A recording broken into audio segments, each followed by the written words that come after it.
Buenos días, chicos y chicas, ¿cómo están? ¿Me escuchan?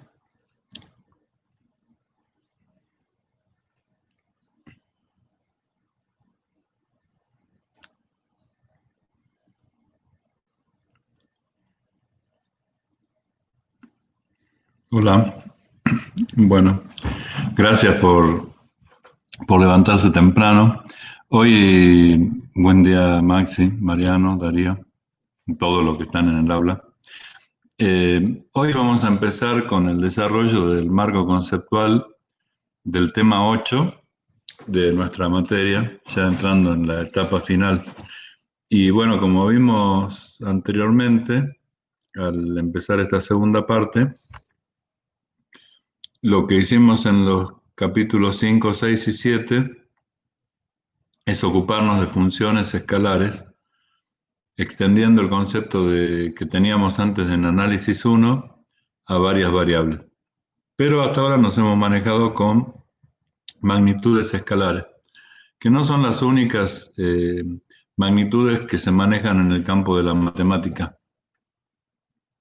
Eh, Hay otro tipo de magnitudes que son igual de importantes que las escalares, aunque no tan utilizadas en las actividades más transversales a todas las disciplinas, que son las magnitudes vectoriales. Las magnitudes vectoriales representan eh, comportamientos y propiedades que agregan a una medida escalar otras características que no tienen las magnitudes escalares. Eso es lo que hoy vamos a ver en, en nuestro tema 8, que empezamos a compartir ahora. Se denomina cálculo en campos vectoriales por una cuestión de nomenclatura en general. La palabra campo y función es idéntica en este caso, o sea que vamos a introducirnos en el cálculo de funciones que son vectores.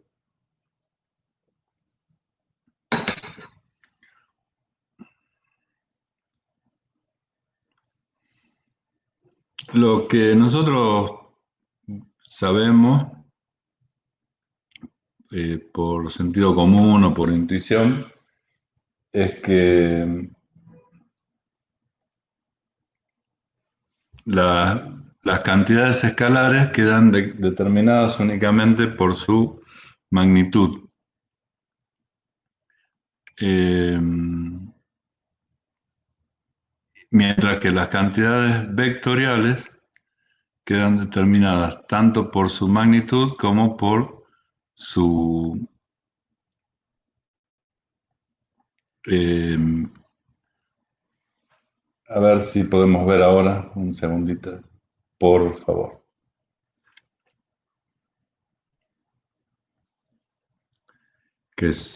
No estamos pudiendo ver la pantalla que les quiero mostrar.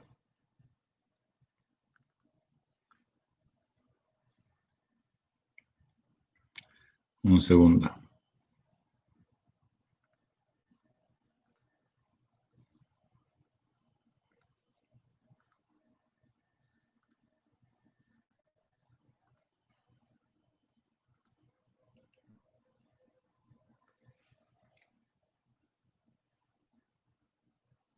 Bueno, ahora sí se ve.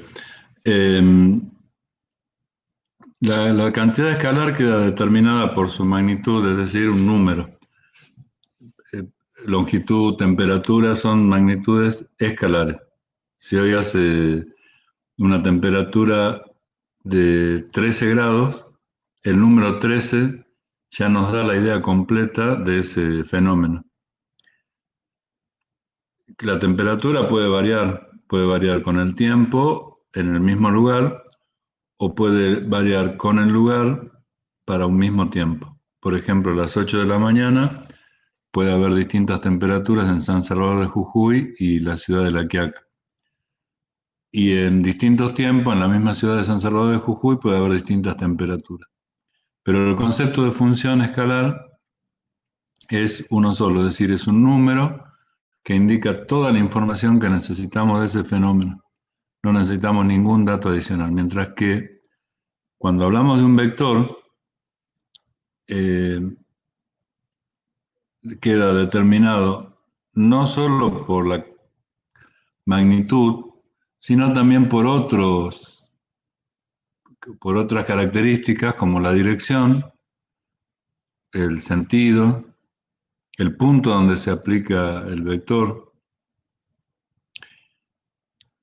que completan de definir a qué se refiere esa cantidad específicamente. Los, los vectores pueden ser constantes, como por ejemplo la aceleración de la gravedad en San Salvador de Jujuy, en la esquina de la calle Lavalle y Belgrano, que es el kilómetro cero para nosotros.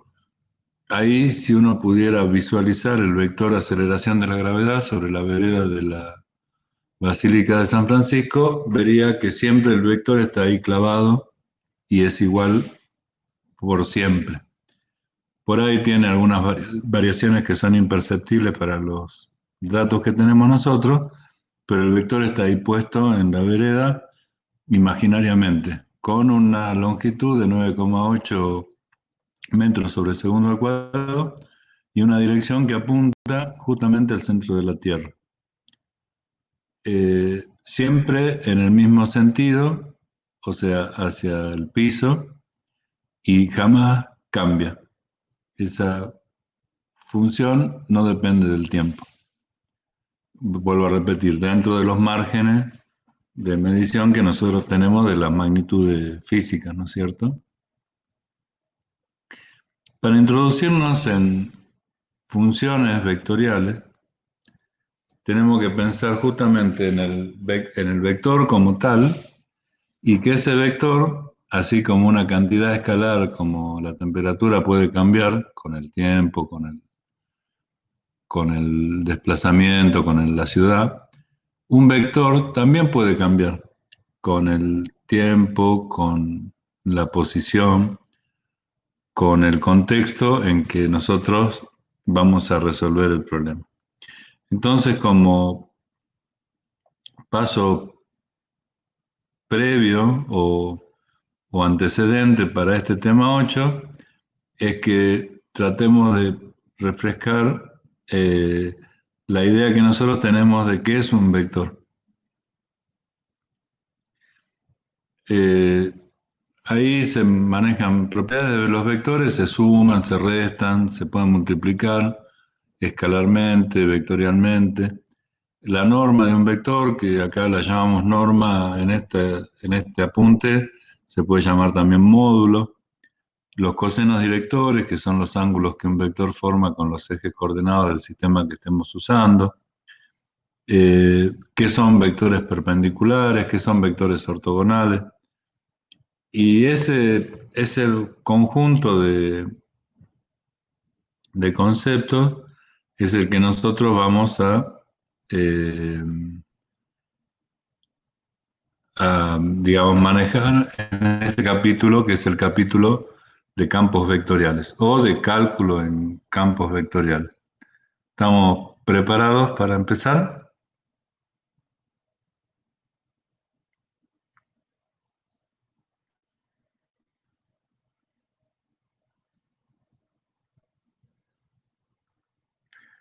Bien. Entonces, con un cafecito al lado, sí, no, yo tengo un té nomás. Eh, pero sí, eso es lo que permite la virtualidad en determinadas circunstancias, lamentablemente. Nosotros vamos a empezar este tema con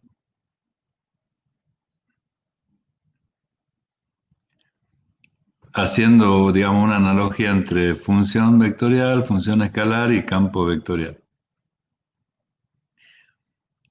Cuando nosotros hablamos de cálculo vectorial, es un concepto muy amplio que claramente incluye también a los campos escalares. ¿Por qué digo esto? Porque de última, si un campo vectorial está compuesto por vectores que tienen una única componente, termina reduciéndose a un campo escalar. Ese es un concepto que abarca o que puede involucrar a través de las definiciones de campos vectoriales a todos los campos que manejamos en el cálculo matemático. De todas formas, es bueno diferenciar para nosotros que vamos a hacer ingeniería, no estudio profundo de la matemática teórica, la diferencia práctica, visual y física que tiene un escalar de un vector. Son dos cosas diferentes. Los chicos que estudian química, mina, van a trabajar mucho con flujo de fluidos y ahí son vectores en movimiento, son funciones vectoriales puras. Informática industrial trabaja más con números, costos, resultados, estadísticas, velocidades de corrimiento de un programa y va a trabajar más estrechamente con funciones escalares. O sea que es como que son dos cosas que si bien se pueden englobar en un mismo marco teórico, hay que tener en cuenta. Las funciones vectoriales, que acá estoy, si alcanzan a ver, redondeando una o remarcando una, es una función U, que ahí en negrita, todo lo que pongamos en negrita en este apunte es un vector, que sería lo mismo que ponerlo sin negrita, pero con una flecha arriba. Son magnitudes U que están definidas por tres componentes. Cada una de esas componentes es a su vez un escalar que está asociado a una dirección en el espacio. Y la variable más genérica en este caso, la letra P, habla de otro vector o de un punto que puede ser variable, en donde hay varias variables escalares que componen ese punto. Entonces, lo que nosotros tenemos dentro del paréntesis podría ser un punto xy. Y para cada valor de x y cada valor de y, este vector u, que está ahora remarcado, va a tener componentes diferentes que van a depender específicamente de los valores que compongan P. XY, XYZ, X1, X2, X3, X4. En el caso de menor complejidad, P como punto consiste en una sola variable independiente y U como vector tiene una sola componente. Eso sería una función escalar, como I igual a f de x. Y en el caso más complejo, bueno, U tiene n componentes y P tiene m componentes.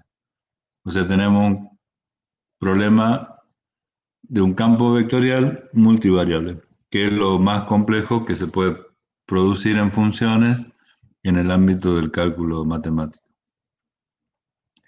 Si el campo es escalar, obviamente la imagen de esa función va a ser siempre perteneciente a R, al conjunto de números reales, y si bien puede depender de varias variables, incluidas en el punto P, no tiene componentes, no es un vector, es simplemente un escalar. Cuando nosotros tenemos una función vectorial, la función, que en este caso la llamamos u vector, dependiendo de varias variables, esa función define un campo vectorial. Bueno, hasta ahí cómo vamos, chicos, con con esta introducción. Hasta ahora solamente estamos hablando de ponernos a tono con lo que vamos a ver en esta y en la próxima clase. ¿Entienden la diferencia entre campo vectorial y, y campo escalar? Vamos bien, dice Mariano. ¿Algún otro que vaya bien, aunque sea sin un cafecito al lado?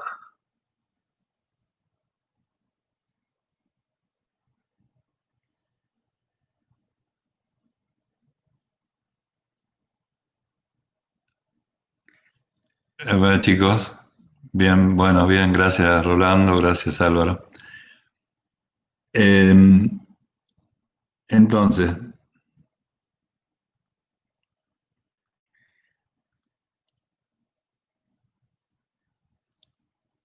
un ejemplo de un campo vectorial, que es lo que están viendo ahora en la pantalla,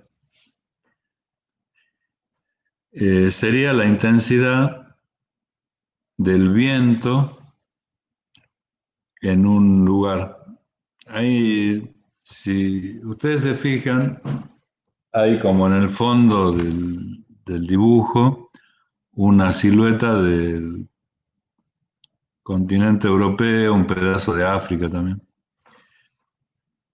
Es un plano, como si fuera un plano la Tierra, en vez de, imaginemos que en vez de que estamos viendo una esfera, la hemos aplanado y la estamos viendo de arriba. Y las flechitas que están ubicadas en distintas posiciones y en distintos sentidos y en distintas direcciones muestran la velocidad del aire,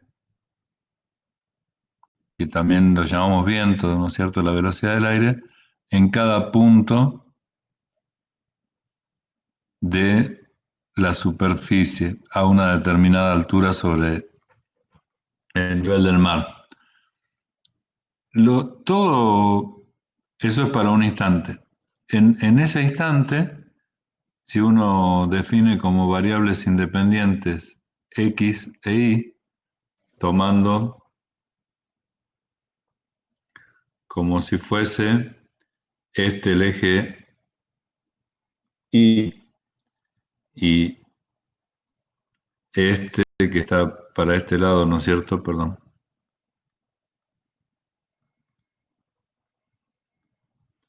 Bueno, no lo puedo señalar, pero lo que quiero decir, este para este lado, así, o así más, mm, el eje Y, el eje X, para cada valor de Y y para cada valor de X, definimos un vector. Supongamos ahí. Ese vector, no sé si ahí lo están viendo, les muestro otro que está por acá arriba. Este puntito, por ejemplo, ese vector que acá todos tienen la misma longitud por una cuestión del gráfico.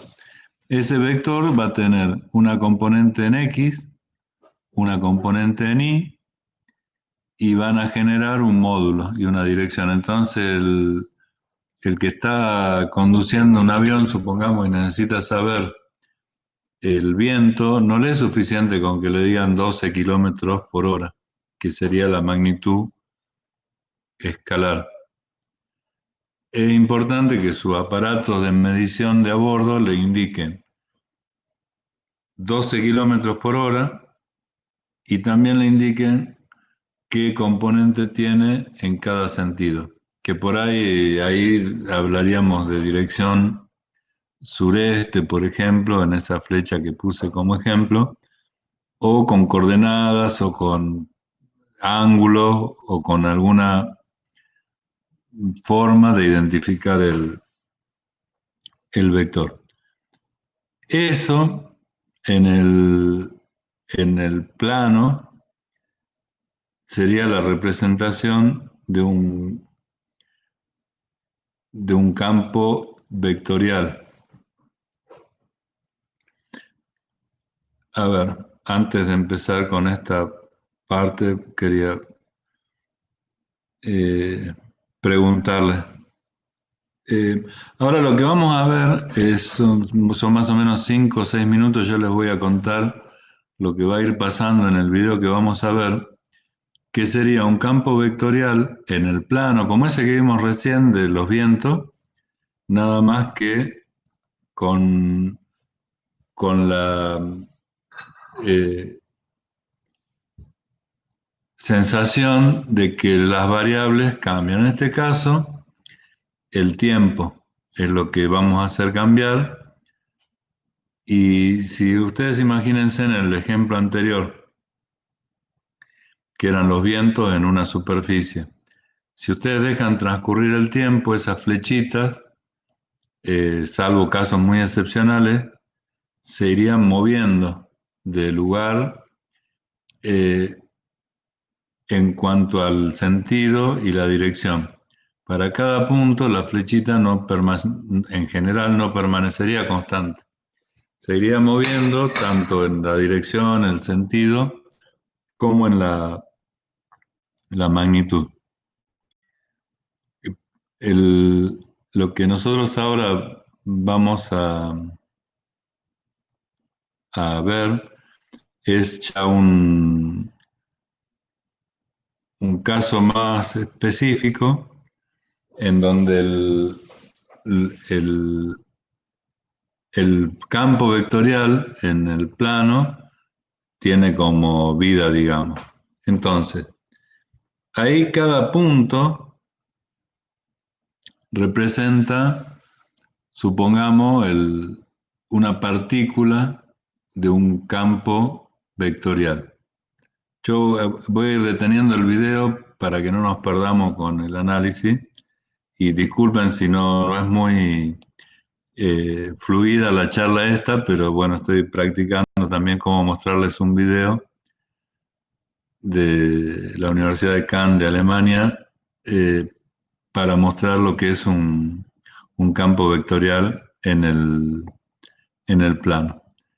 Si dejamos que el tiempo transcurra y eso se trata de un conjunto de partículas en el plano, puede ocurrir que esas partículas se vayan desplazando y ese movimiento tiene alguna secuencia específica. Puede ser totalmente aleatorio, de ahí no estaríamos en presencia de una función, o puede ser que responda a algún modelo matemático o algún proceso. Supongamos, son partículas que están en un plano y ese plano se está moviendo. Si nos fijamos, ahí hay una flechita amarilla que indica que por ese punto todas las partículas siempre pasan más o menos de la misma manera, en la misma dirección y sentido. O sea que en ese punto del campo vectorial hay una consistencia. Y en el punto que está ahora marcado para abajo con esta flechita, o para arriba con esta flechita, también si observamos, hay una coherencia. Ahora, que las flechitas tengan distintos tamaños, esta, por ejemplo, que está acá es más grande en cuanto al módulo. La palabra grande es relativa, ¿no es cierto? Tiene un módulo mayor que, por ejemplo, esta que está acá. Indica que las partículas en ese punto se mueven un poquito más rápido que en otro punto. Entonces, el vector ahí nos da la idea, no solo de la dirección en donde se mueven las partículas, sino también la magnitud en la que se mueven. Si nosotros a eso lo escribimos de una forma más prolijita, con flechas que sean eh, de tamaños iguales para que quede más prolijo, pero que sí indiquen la dirección y el sentido de cada una de las partículas. Y pensamos en la figura que vimos recién de los vientos. Lo que estamos viendo acá es cómo se representa un campo vectorial. Este dibujo que estamos viendo en la pantalla eh, de alguna forma nos indica por qué se llama campo vectorial. Ahí ya el profesor borró todas las anotaciones que había hecho con lápiz y deja como un, un diagrama, una gráfica de un campo vectorial que nos debería dar a nosotros una idea de qué es lo que está pasando en ese fenómeno. O sea, si eso fuera una corriente de agua en la playa, uno sabe en cada punto que se pare para dónde lo va a arrastrar. Como las flechas son todas del mismo largo, no representan en este caso el módulo, pero sí representan al menos la dirección y el sentido en cada uno de los puntos del espacio vectorial. El, el flujo de las partículas, si ustedes se fijan en el centro, las flechas apuntan al centro, en este caso. Entonces hay un flujo que se dirige hacia el centro, pero en el segundo y en el cuarto cuadrante el flujo está hacia afuera, con lo cual las partículas en ese punto se dirigen hacia afuera. Observen que las partículas siempre son las mismas, que ese es un punto también interesante. En el caso anterior, en el caso anterior que estábamos viendo, las partículas siempre son las mismas. Acá detengo un segundo. Si uno contaría los puntos que hay ahí, no cambian. Ay, se me fue de vuelta. Bueno, si uno contaría los puntos que están ahí en este gráfico, no cambian, simplemente se están moviendo y en algún momento permanece. Otro campo vectorial diferente, pero también en el plano, podría tener esta distribución. Y fíjense acá qué es lo que pasa. Vamos a detener un segundo. A ver, lo hago andar.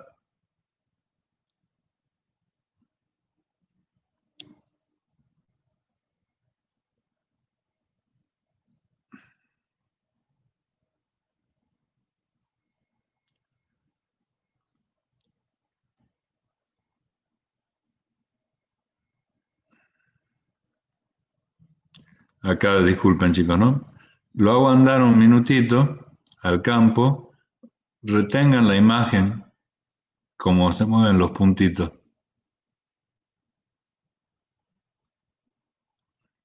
Vuelvo con ustedes. Acá hacemos una breve pausa. En, en el último, y ya después les pido que me expliquen qué entendieron. En el último video, en el último instante del último video que estábamos viendo, las partículas se movían. ¿Qué sensación, si ustedes tuvieran que asociar alguna de las funciones tradicionales que conocen, qué sensación les dio? ¿Cómo se podía describir el movimiento de las partículas en los últimos 5 o 6 segundos del video que estábamos viendo? ¿A qué función asocian? Parecen olas. Sí, tienen con la función seno o coseno. El seno o coseno, bueno, claramente nosotros el movimiento de las partículas en el plano parecerían describir olas, que las olas en definitiva son ondas y las ondas en definitiva son representadas por funciones trigonométricas como por ejemplo el seno o el coseno. Acá no nos tenemos que confundir, y por eso me detuve un minutito, en la función escalar seno, que es una gráfica de un punto en el plano que depende de x. Eso es una cosa, y el seno nosotros lo tenemos, o el coseno, identificado claramente, es casi como que los que estudiamos ingeniería, después de unos años, uno dicen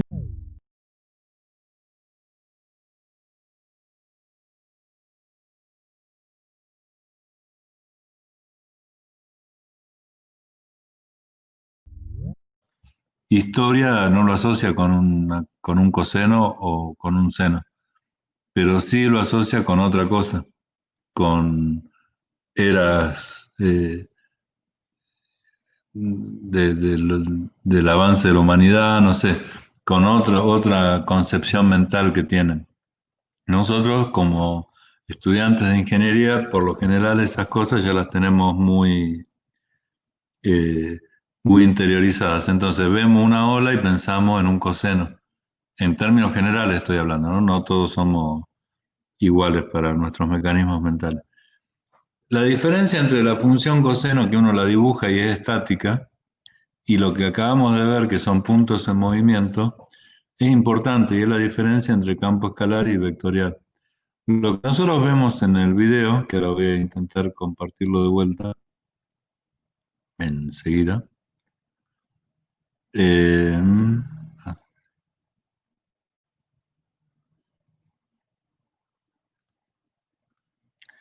lo que nosotros vemos en el video, a ver si ojalá aparezca en este instante,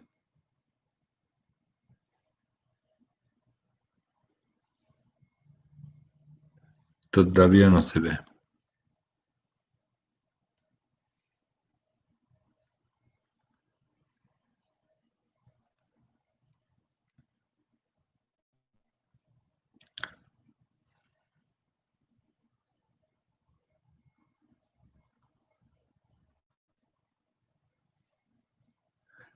Lo que nosotros veíamos en el video no es una función seno, sino lo que pasa en cada punto con los vectores, que se están moviendo de acuerdo a un esquema que parecería como si fuera el seno de un ángulo que se está moviendo.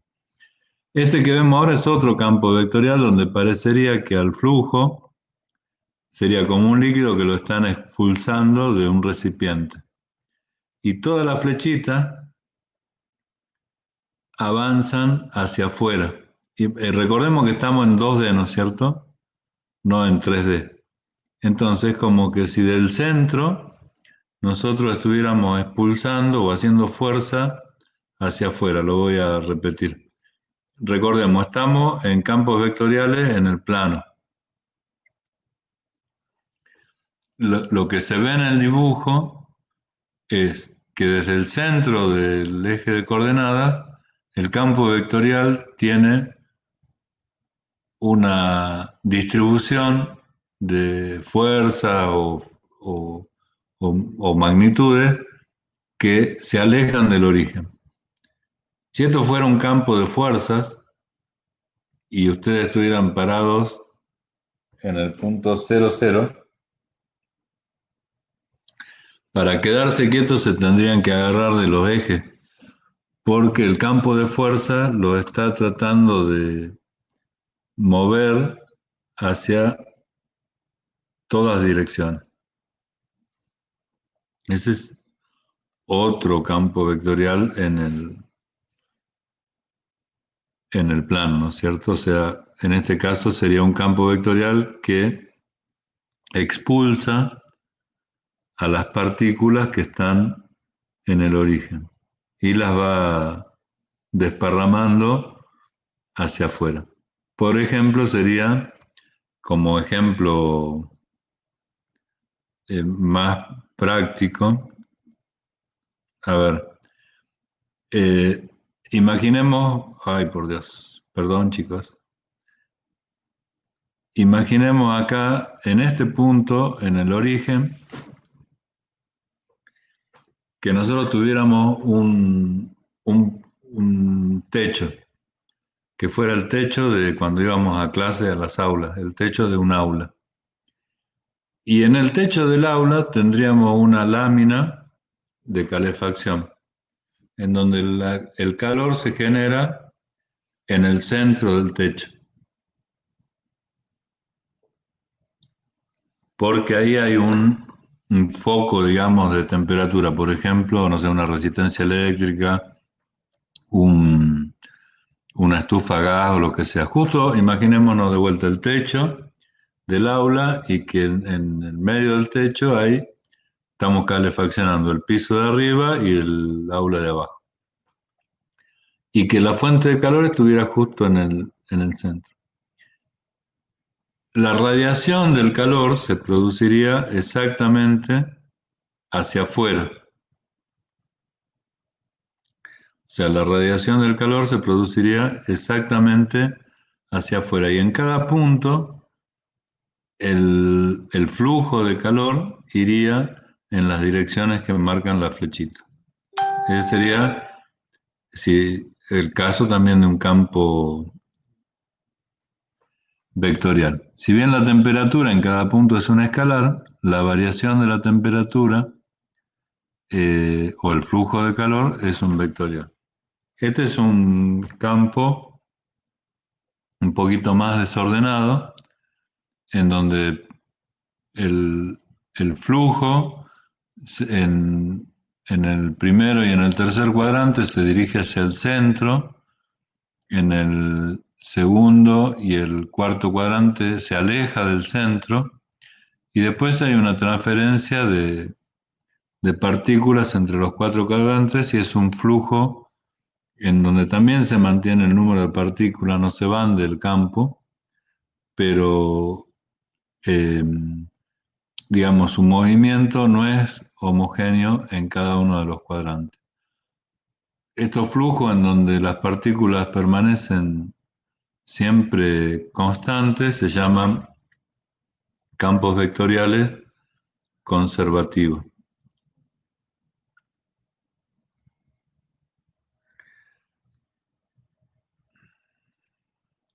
Entonces,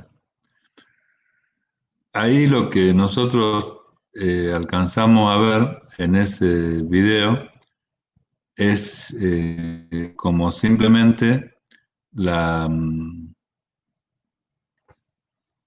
la explicación o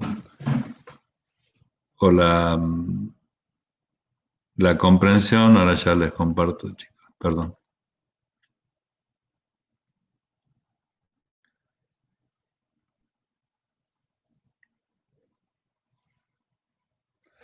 La explicación de esta foto estática que nosotros acabamos de ver para la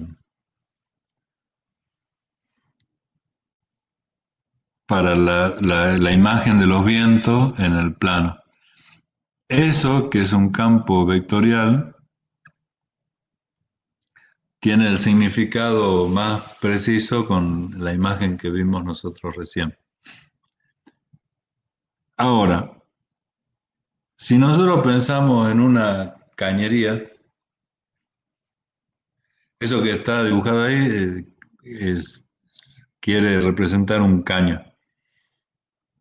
Un caño que tiene circulación de un fluido, el vector representa la velocidad de un líquido.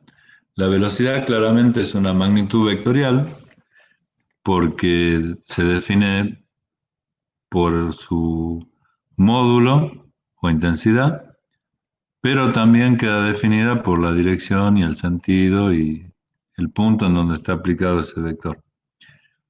Es un caño que mantiene un flujo constante y se produce un ensanchamiento en un punto determinado de la cañería, que está representado en ese lugar, y después se produce una disminución de la sección en otro punto determinado de la cañería.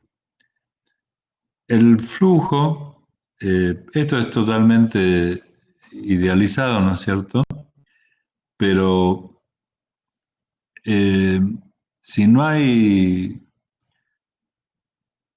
ninguna circunstancia anómala, el caudal va a ser el mismo siempre, o sea, no se acumula líquido ni se pierde dentro de la cañería. Entonces lo que va a cambiar, si eso es así, supongamos que fuera un tanque que alimenta esto, es la velocidad en cada punto de la cañería. Porque el agua no se pierde, o el aceite o lo que sea, ni tampoco se genera nuevo aceite en esta circulación, en todo este tramo.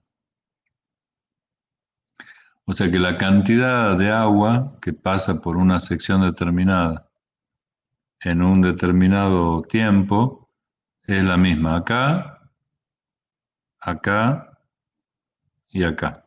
No hay cambios de cantidad de agua por unidad de tiempo, o sea, metros cúbicos por segundo, en ningún punto. Para que eso sea posible, como las secciones cambian a lo largo de la cañería, lo que cambia es la velocidad del líquido. Acá tenemos una sección determinada y una velocidad determinada. Y en la salida de ese caño, desensanchamiento y después contracción, vamos a tener una velocidad que va a tener la misma dirección y sentido que la velocidad original, pero que va a ser más chiquita en cuanto a magnitud del módulo. ¿Por qué? Porque el, el caudal se tiene que mantener constante y la velocidad, al haber un área mayor para que el circuito permita el pasaje del fluido, la velocidad va a disminuir. El caudal va a ser el mismo y los dos vectores, tanto este que está acá como este que está acá, son diferentes, aunque mantienen la misma dirección y sentido.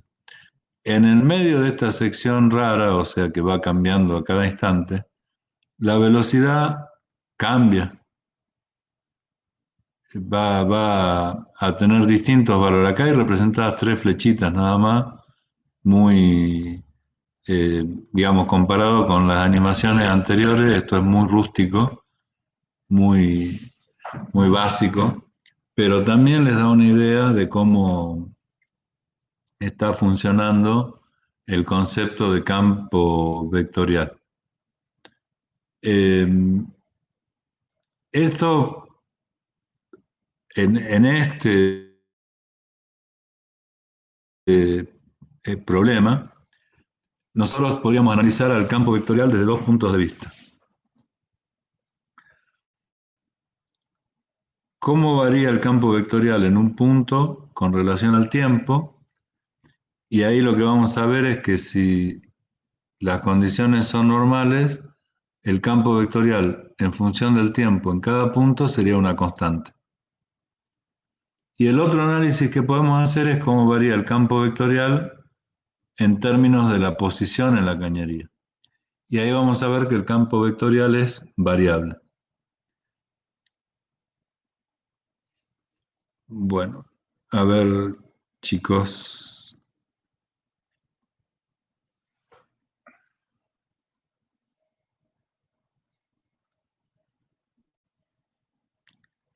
¿Entendieron eso de recién del caño?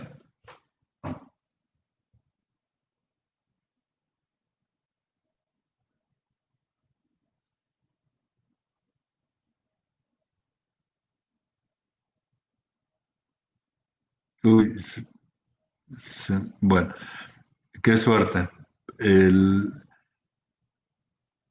las flechas esas que están ahí representan el campo vectorial, o sea, es la representación gráfica más cercana a la realidad que podemos hacer. No, no podemos hacer un gráfico como el concepto que nosotros teníamos para funciones escalares, pero sí podemos representar con flechas la, la magnitud que estamos representando, que es una magnitud vectorial. Eso, visto desde el punto de vista de una función vectorial, nos daría que, por ejemplo, la velocidad de ese fluido en esa cañería, para un punto determinado x, y, z, vale tanto, 30 metros por segundo, con una dirección que forma 30 grados con el plano XY y 70 grados con el eje Z, para ubicarnos en el espacio. Y toda esa información se puede resumir a través de una función vectorial también, obviamente. Entonces, ahora nosotros eh, vamos a ver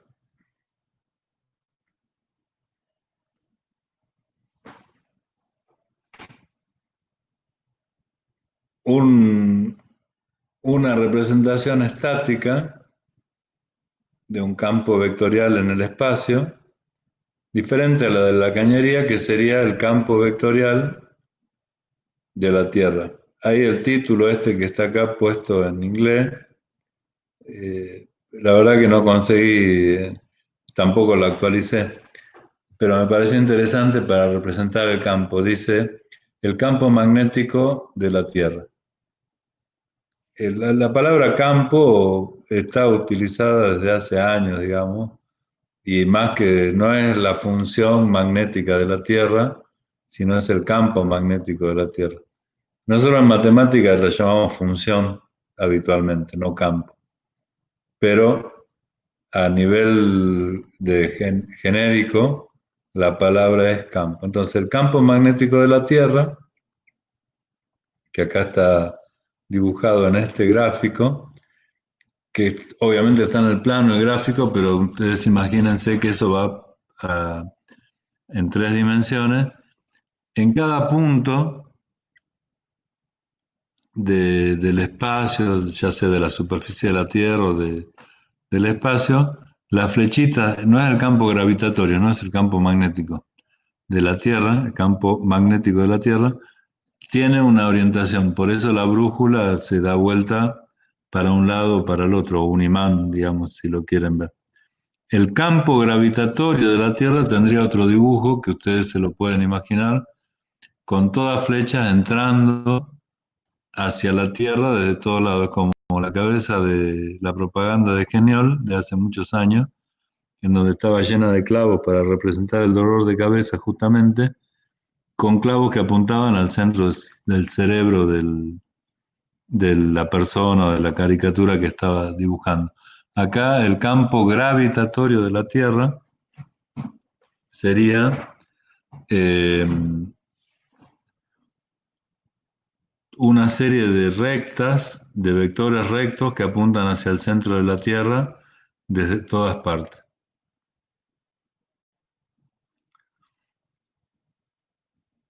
Ahora, eso que en 3D vimos, eh, a ver, para hacer la analogía, cuando vimos los vientos en el mar, o en arriba del continente europeo, después vimos una animación del campo vectorial en 2D, para mostrar que eso tiene movimiento. Ahora vimos un campo magnético en la Tierra, que es en 3D, y también vimos, aunque sea en un dibujo precario, la circulación del flujo a través de tres dimensiones, que es una cañería que tiene ancho, alto y largo, o sea, en tres dimensiones.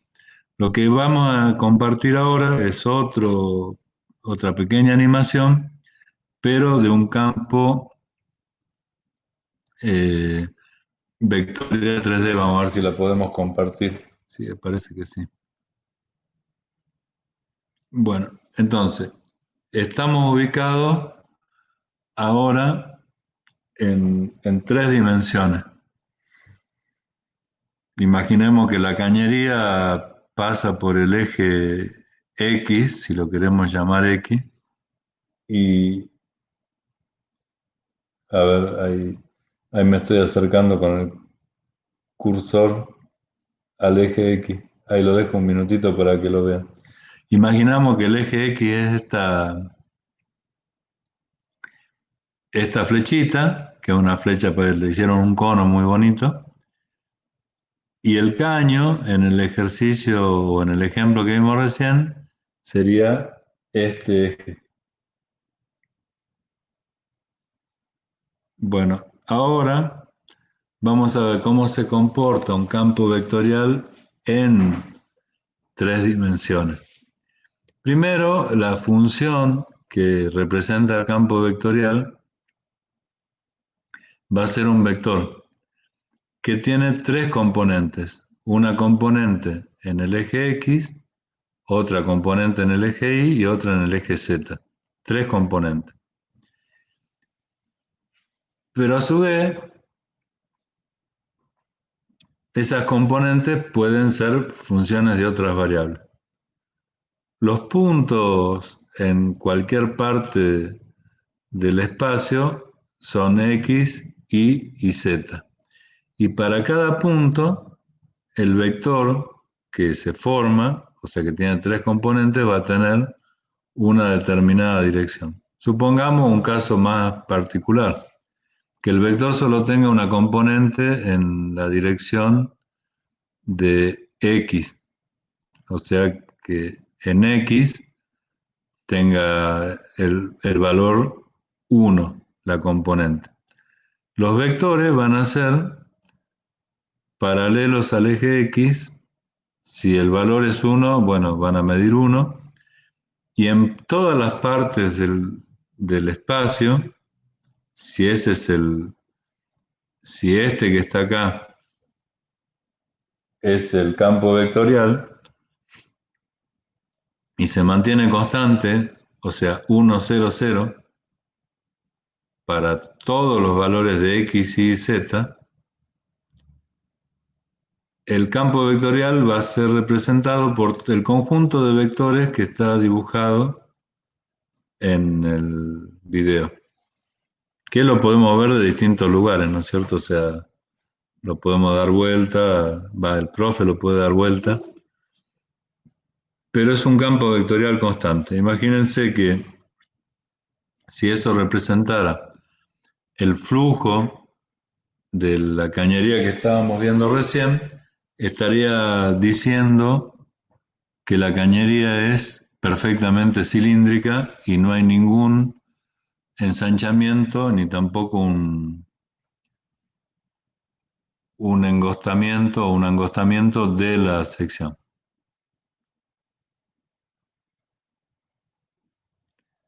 Ahora, si en vez del valor, digamos, 1, que es una constante, en la componente de X, nosotros ponemos otro valor diferente, por ejemplo, una variable Y, ya el campo vectorial no va a ser en cada punto 1. En cada punto X, Y y Z va a valer Y00. Bueno, acá hay que detenerse un momento para explicar un poco de qué estamos hablando. Lo que están viendo en el gráfico es el dibujo del campo vectorial anterior al que está escrito en este momento y que dice Y.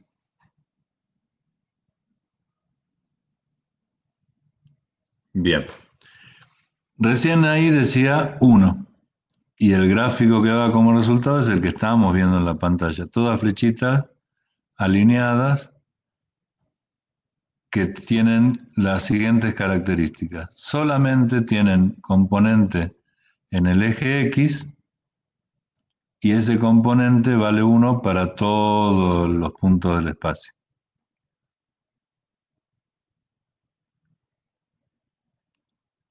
Si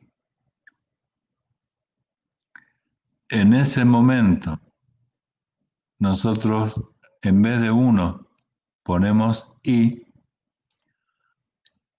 esas flechitas van a seguir teniendo la misma dirección, porque la única componente del vector resultante como función va a estar en el versor Y latina. O sea, va a ser una componente paralela al eje X. Lo que no va a ocurrir es que esa componente sea igual para todos los puntos del espacio. Va a depender del valor de la coordenada en Y. Entonces, cuando ponemos Y como valor variable, el eje Y toma un protagonismo y para cada punto de Y, el valor de la flechita va a ser diferente a 1, en general, ¿no es cierto? Si ustedes se fijan, ahora, a ver, ahí lo detengamos un poquito. A medida que Y se hace más grande, la flechita se hace un poco más grande. Y a medida que Y se hace más chico, la flechita se hace más chica. Que no es muy, digamos, eh, perceptible en cuanto a la diferencia en este dibujo, pero el valor de esta flecha, en cuanto a módulo, es más grande que el de esta flecha y es más grande que el de esta flecha. Todos los vectores tienen la misma dirección, porque la única componente de la función vectorial es Y. Pero no todas las líneas tienen la misma longitud. Ahí el gráfico representa un poco mejor la distribución porque se ha usado lo siguiente. Para valores de I negativo, el sentido del vector es hacia la izquierda. Para valores de I positivos, el sentido del vector es hacia la derecha. La roja indica que es más larga que la amarilla y más larga que la celeste. Entonces, con esta representación se puede ver con un poquito más más de claridad, cómo es el flujo o el campo vectorial en este caso. Si ustedes, ahora me voy un minuto a conversar con ustedes en el aula, tengan presente esta imagen, tengo que aprender a manejar las dos cosas al mismo tiempo, no debe ser difícil, pero bueno, ahí estoy, tengo acceso al chat. Eh, yo tengo acceso al chat en este momento, por suerte, y también ustedes tienen acceso a la pantalla. Lo que no sé si tienen acceso al chat, pero por la duda, probemos. Lo que yo quiero decir en este momento es, imagínense que ese campo vectorial que está representado ahí eh, representa el flujo de un fluido. Y solamente consideremos el, el semiespacio que queda por encima del plano XY. O sea, la parte de arriba de ese gráfico, en donde todas las flechas van hacia la izquierda. Y ustedes fueran una partícula de agua que circulan por esa hipotética cañería. La cañería, si fuese cilíndrica y únicamente estamos viendo la mitad de arriba, deja pasar agua. ¿En qué parte de la cañería el agua va más rápido? ¿En el centro o en la periferia de la cañería?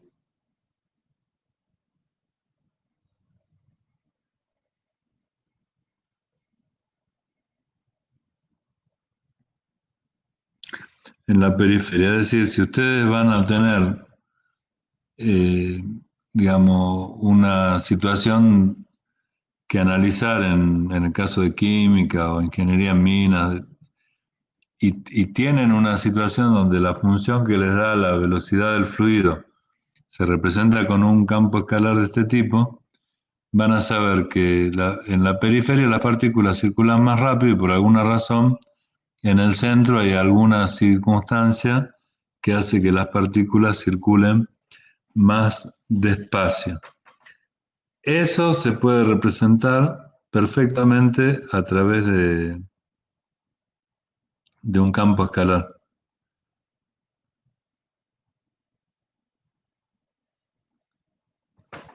como el que están viendo.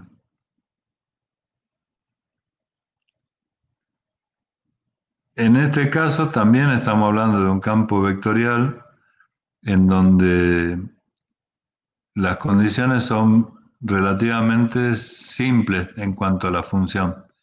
No hay mayores inconvenientes en el análisis de esta función. Es un campo vectorial que aparentemente con relación al tiempo se mantendría siempre constante y lo único que cambia de los vectores que lo conforman es la dirección y el sentido, pero según la posición solamente.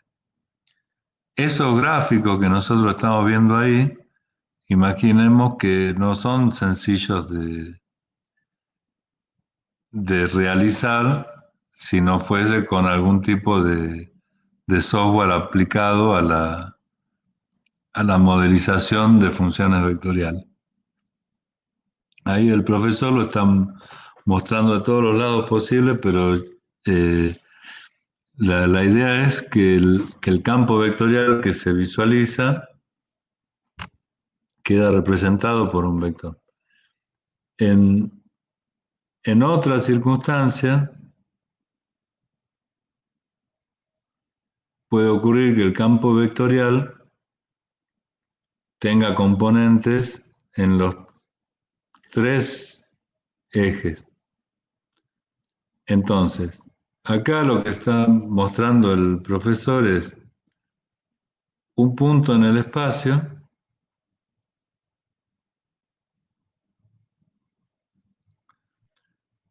En ese punto el vector va a tener una componente que vale x, una componente que vale y una componente que vale z, x y z. Si los tres son positivos, el vector resultante se va a alejar del origen de coordenada y tendrá una dirección que va a estar dada por la magnitud de x, la magnitud de y la magnitud de z. Ahí está mostrando y por un lado, z por otro lado, bueno, y x por otro lado. Son los tres valores que toman x, y z. Y ese vector es el que representa al flujo en ese punto, dibujado obviamente desde el punto.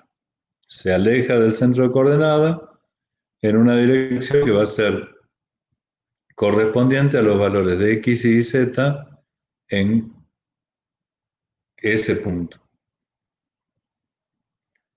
Cuando nosotros eso lo representamos para todo el espacio, tenemos una situación que es un poco más difícil de entender desde el punto de vista visual, pero vamos a ver que a medida que nos alejamos, a ver, yo quiero poner el cursor en una flechita, ahí está. A medida que nos alejamos del origen de coordenadas, los valores de x y z son mayores, obviamente. Y en este punto, que estamos tomando en el origen de este vector rojo, tenemos un valor de x, un valor de y, un valor de z, que le confieren al vector rojo ese que estamos viendo la, la magnitud. Y a su vez, la dirección está dada por las coordenadas de ese punto x, y z. O sea, ahí hay dos cuestiones. Una, la dirección, la componente en x, la componente en y la componente en z.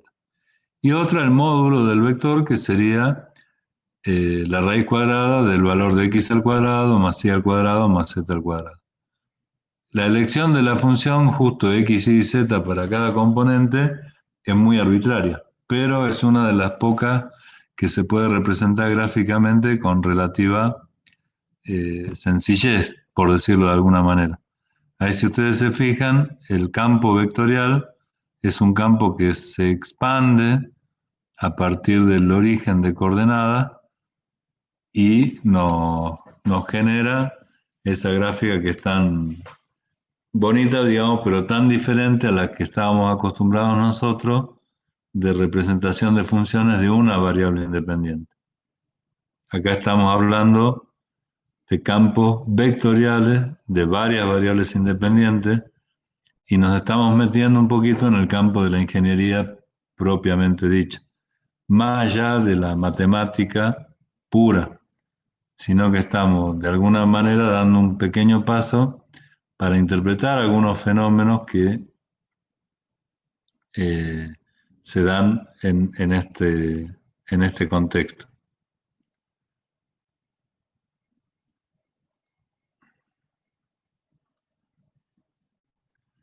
Entonces, ahí nos hemos tomado un tiempo prolongado, un poco más de media hora, para esta introducción, que a mi criterio es muy necesaria para que ustedes interpreten mentalmente o sean una representación mental de qué significa lo que estamos por ver en estos últimos tres capítulos, el 8, el 9 y el 10, que son los campos vectoriales.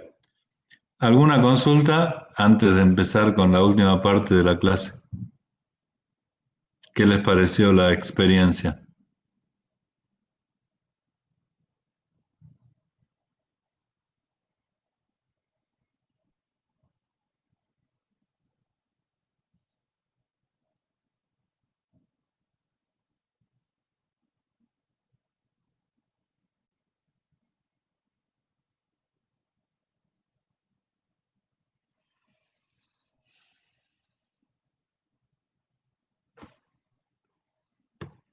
Medio complicado de visualizar desde, a mí me pareció complicado, pero calculo que con el tiempo le agarré. No, a ver, Claudio y Mariano. Es complicado visualizar en 3D la función. Eso, yo hace 40 años que doy clase de matemática y me cuesta muchísimo visualizar este tipo de gráfica. Eh, y yo creo que es muy complejo ese ejercicio de intentar visualizar a ver, y sobre todo, no, por ahí no tanto de visualizarlo, porque uno en definitiva lo ve, o sea, lo está viendo. Lo que digo yo es que por ahí es difícil de imaginarse o de representar el fenómeno como una gráfica por la tradición que nosotros tenemos en ver gráficas en el espacio y imaginárnosla inmediatamente de manera estática. Pero eh, lo que nosotros vamos a ver ahora, que no es tan complicado como lo que vimos recién de visualizar, este, ya son los aspectos teóricos de, de la función vectorial, digamos, o sea, cómo nosotros, a ver si quiero compartir la filmina un minutito, así las podemos continuar viendo. Un segundo, chicos, por favor.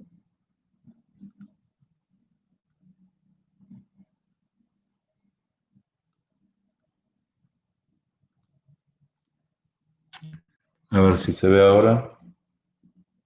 Bueno, lo que después de ver todo este tipo de dibujos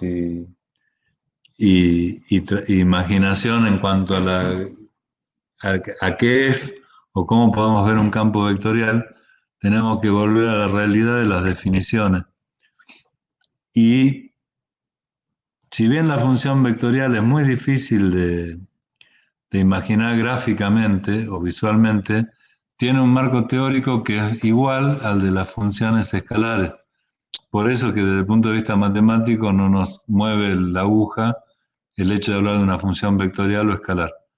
Después de imaginarnos en la práctica para qué sirve y cómo se visualiza, es difícil. Pero desde el punto de vista del marco teórico, no es difícil. Nosotros como estudiantes de ingeniería, como ingenieros, tenemos que tener las dos cosas, el marco teórico y la aplicación práctica, lo cual no es para nada fácil, por eso, digamos, elegimos ingeniería.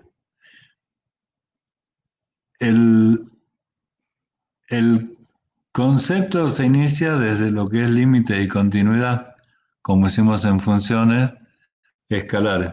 Acá lo que ustedes tienen que empezar a manejar, y en estos 5 últimos minutos les voy a tratar de contar, es el hecho de que un vector puede ser una función.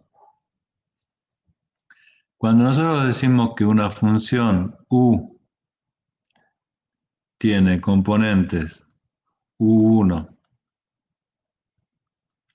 y en general hasta digamos, muchos componentes, y en donde cada componente a su vez es una función escalar de varias variables, lo que estamos diciendo es que esta función es una función vectorial, donde no tenemos que perder de vista nunca que tiene sus componentes.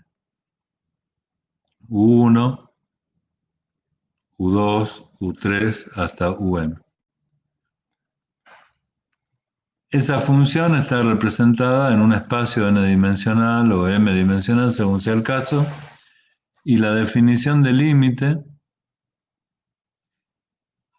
que está en esta filmina, es una definición que hay que leerla, pero es el mismo concepto que el de una función de una sola variable. O sea, ese vector que varía en el espacio va a tener un límite cuando las variables independientes tienden a un punto que se va a acercar cada vez más indefinidamente a un valor específico del vector.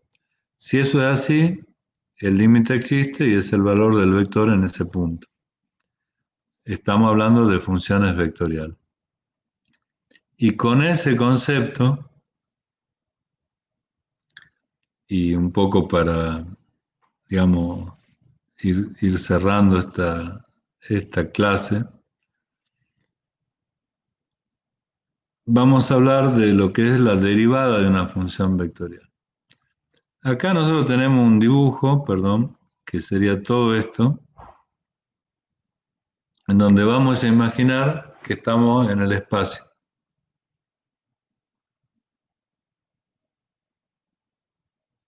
Esto que está acá, que termina en esta puntita, es una función vectorial, que en este punto, en este momento, para t, un determinado valor, se representa con este vector que está dibujado acá. Si t cambia, la función vectorial ya no va a ser u de t, sino que va a ser u de t más delta t. Y en términos generales, el vector que estaba antes acá, ahora va a estar acá. Y eso lo asociamos nosotros al mismo concepto que en el caso de las funciones de una variable, donde una función que variaba cambiaba de valor y esa variación se llamaba derivada de la función. Acá, cuando la función vectorial pasa de u de t a otro vector u de t más delta t, hay un delta de u. Ese delta de u está claramente dibujado por esta resta entre los dos vectores. Y el trayecto que forman esa línea punteada que une a los dos vectores sería el camino por el cual el vector u de t pasa a u de t más delta t. En el punto, este delta t, que es la diferencia entre u de t más delta t menos u de t, se transforma en un vector u' de t que sería tangente a la curva que une los dos vectores u de t y u de t más delta t, y sería la derivada, que lo definimos así de simple como está acá arriba. U de t más delta t menos u de t sobre delta de t, donde t es un escalar y u de t más delta t menos u de t es un vector diferencia. La dirección de esa u' de t va a estar dada por justamente los componentes de esa derivada, que acá lo explicamos muy concisamente al último de la filmina, donde ese u' de t que está dibujado como vector tiene como componentes a cada una de las derivadas de las componentes de u respecto de t claramente.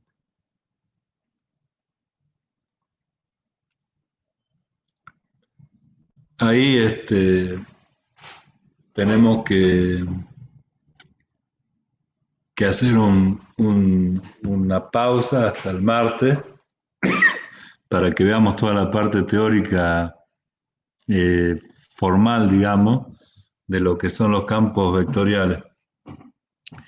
Hay temas que son complejos, como este, que es un tema que nos introducimos. Análisis 2 generalmente nos presenta lindos desafíos, como fue ecuaciones diferenciales, que es un tema nuevo, como fue meternos en tres dimensiones desde el punto de vista matemático, que también es un tema, a mi criterio, muy desafiante, porque genera la posibilidad de tomar otra perspectiva de todas las cosas, no solo de la matemática o de las funciones, sino de todas las cosas en general de la vida.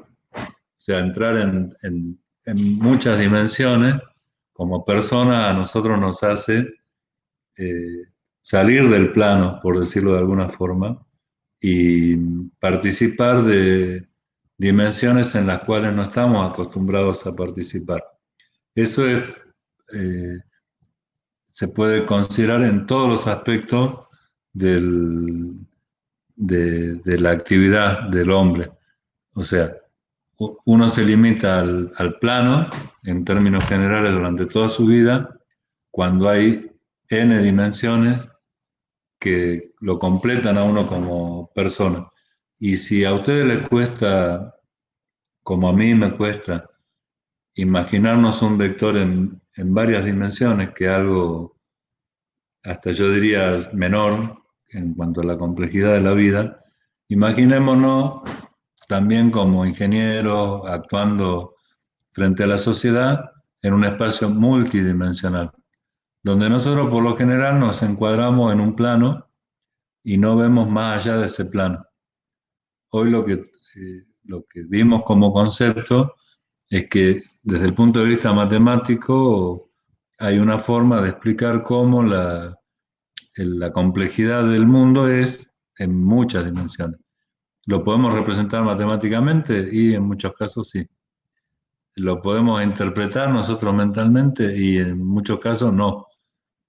Pero son cosas que la realidad matemática nos muestra de una forma, digamos, incontrastable. O sea, no lo puedes contrarrestar a esa evidencia. Así que escucho algún comentario en 2 o 3 minutos y nos despedimos, si tienen comentarios. Lean el apunte, ¿no? Para el martes, que eso sí va a hacer falta. Y el alcance de matemáticas sobrepasa los límites de la percepción humana. Bueno, es un hecho, Álvaro, tenés razón, y es cierto, pero nada nos impide a nosotros, nada nos impide a nosotros sobrepasar también nuestros propios límites. Eso se puede hacer día a día. Eh, o sea, pensar que hay algo más allá de nuestros límites actuales y que no tiene nada que ver con con cuestiones o espirituales o físicas o económicas, sino con todas las cosas al mismo tiempo. La matemática lo muestra por ahí. Sí, cómo no, Claudio.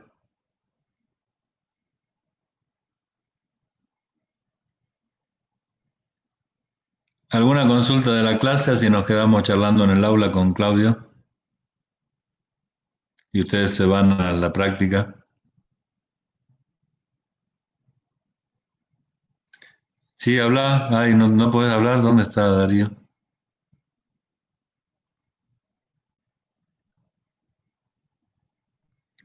Darío, Darío.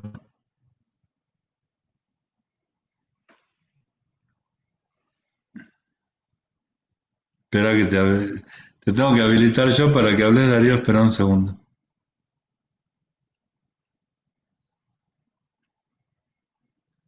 Darío, acá está. A ver, prende tu micrófono, Darío.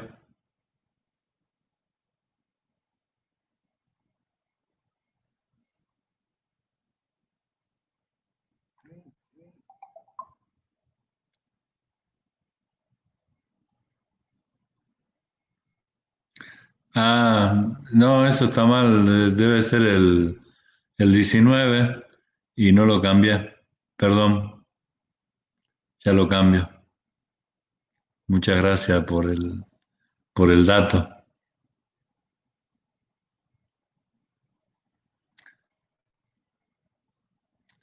¿Alguna otra consulta de la clase?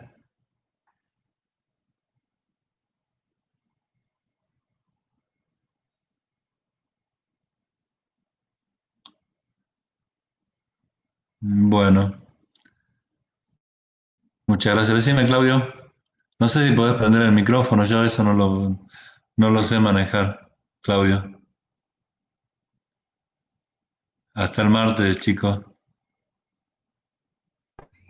Ahí está. Ahí está habilitado tu micrófono, Claudio. A ver, Escucha. ¿se me escucha bien? Te escucho bien perfectamente. Ah, bueno, muy bien. Buenos días, ingeniero. Muchas gracias por su tiempo, antes que nada, digamos. Resulta que, bueno, yo soy el alumno que está tramitando el pase de facultad, digamos. Este año hice mi traspaso y, bueno, y el